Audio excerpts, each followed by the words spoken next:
Soucieux du moindre détail, il scrute tous les dossiers. Pour lui, l'actualité n'a aucun secret. Alexandre Dubé. Si aucune entente n'intervient d'ici mercredi prochain, il y aura encore une fois des tarifs 50% sur à peu près 50 produits visés par les Américains. Il y a eu une première cellule de crise au cours des dernières heures, regroupant notamment l'industrie forestière, l'industrie de l'aluminium. Et le constat est très, très clair. Le Québec est la province la plus durement touchée par les tarifs. Et parallèlement à tout ça, il y a des négociations pour s'entendre avec les Américains sur un nouvel accord de libre-échange. Et les Américains ont dans leur mire la gestion de l'offre. Aujourd'hui, deuxième journée de cette cellule de crise, cette fois avec les producteurs laitiers, l'Union des producteurs agricoles. Martin Caron est président général de l'Union des producteurs agricoles. Il est avec nous. Bonjour, M. Caron. Bonjour. Quel est le message que vous souhaitez lancer à Christine Fréchette aujourd'hui? Ben, le message est très simple, puis c'est le même message qu'on avait depuis le début, c'est qu'on a déjà donné des accès au niveau des marchés en lien avec la gestion de l'offre, entre autres sur le côté laitier. Alors donc, on veut aucune concession par rapport à ça, parce que il reste qu'il faut réaliser quelque chose. La production laitière au Canada, ça se passe ici au Québec. 50% des entreprises, des fermes laitières se retrouvent au Québec. Et ça représente à peu près un 36% de la transformation côté laitier ou des revenus côté laitier. Ça passe ici au Québec. Alors, on est la province la plus impactée avec notre nombre de producteurs laitiers. C'est 25% des revenus au niveau agricole qui se passe au niveau du laitier ici au Québec. Alors, on a déjà donné des accès de 8,4% en lien avec la production laitière. Et là, il ne faut pas avoir d'autres concessions en lien avec ça. À l'occasion, on nous parle des contingents tarifaires ou contingents d'importation, de transférer ça face aux détaillants, mais il reste que ça risque d'avoir des impacts. Des impacts pour nous, les producteurs, mais des impacts aussi pour les citoyens et citoyennes. Comme Parce quoi? que quand on ouvre, exemple, ces ententes-là et qu'on négocie, et là, il faut bien comprendre quelque chose, c'est qu'on négocie quelque chose en dehors de la révision de la CA. C'est pour faire face, comme vous l'avez mentionné, aux 50%. Mais quand on ouvre là-dessus, on peut ouvrir ou négocier d'autres choses sur des classes de lait ou différents produits et donner des accès ou plus grands accès ici. Et dans bien des cas, ces produits-là se retrouvent dans nos CIUS, dans nos autres endroits où ce qu'on ne sait même pas la provenance de ces produits-là. Parce qu'on utilise des produits, soit exemple du beurre, qu'on arrive des livraisons à très grande quantité, ou ce que les gens ne verront pas, que c'est des produits américains. Dites-moi, M. Caron, on a entendu la première ministre Christine Fréchette dire « La gestion de l'offre, c'est non négociable ». Mais il me semble que ça, on l'a déjà entendu dans le passé et les Américains sont venus grignoter. Là. Est-ce que dans votre esprit, c'est si non négociable que ça, la gestion de l'offre? Avez-vous peur d'être sacrifié encore une fois? Ben, c'est la même chose que la dernière fois sur les ententes.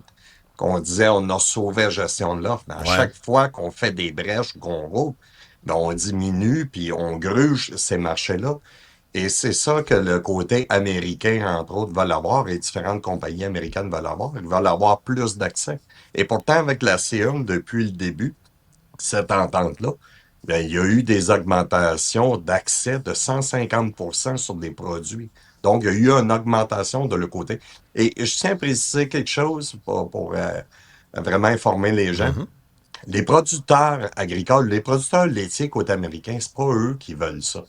C'est vraiment pas eux qui veulent ça parce que pour eux, c'est plus au niveau des marchés d'Europe ou d'autres marchés à la vente au niveau des grains. Alors, vraiment, c'est un lobby qui se fait de différentes compagnies au niveau du détail côté américain. Et c'est là que ça se passe, mais il reste quand même, c'est sur la table de négociation. Bon, j'ai très bien saisi aussi l'importance et les conséquences, exemple, dans le marché, ce qui va se retrouver là, dans nos établissements, sur les tablettes, mais dans le concret, là, pour les producteurs d'ici, si encore une fois, il y a une brèche qui est effectuée, si encore une fois, on fait une concession, quelles conséquences ça risque d'avoir sur nos producteurs? Est-ce que ça pourrait carrément mettre en péril certaines fermes? Est-ce qu'on pourrait même voir des fermetures? Mais absolument, on pourrait peut-être voir des fermetures ou des jeunes qui veulent commencer au niveau de l'agriculture, qui veulent acheter les fermes Et qui laitières, puis iront qui pas. vont se dire, OK, qui n'ont pas les mêmes capacités que les gens qui se fait des années qui ont là. Et sur cet aspect-là, naturellement, il y a tout le temps des augmentations au niveau de la demande de ces produits-là. Mais dans un cas comme ça, quand tu donnes un marché à l'extérieur, cette croissance-là, mais tu ne l'as pas. C'est au contraire, tu dois diminuer. Et on sait que les investissements qu'on fait au niveau de l'agriculture ou du côté laitier, c'est des investissements qu'on amortit sur 15-20 ans.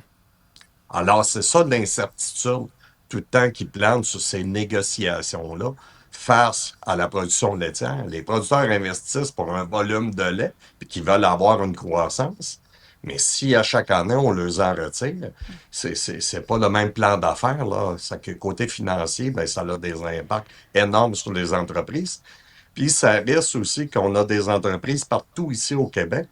Il va y avoir une énorme pression d'être capable de maintenir ces entreprises-là partout au niveau du Québec parce que, je tiens à le rappeler, tout le transport du lait, c'est payé par l'ensemble des producteurs Mais face aux usines de transformation.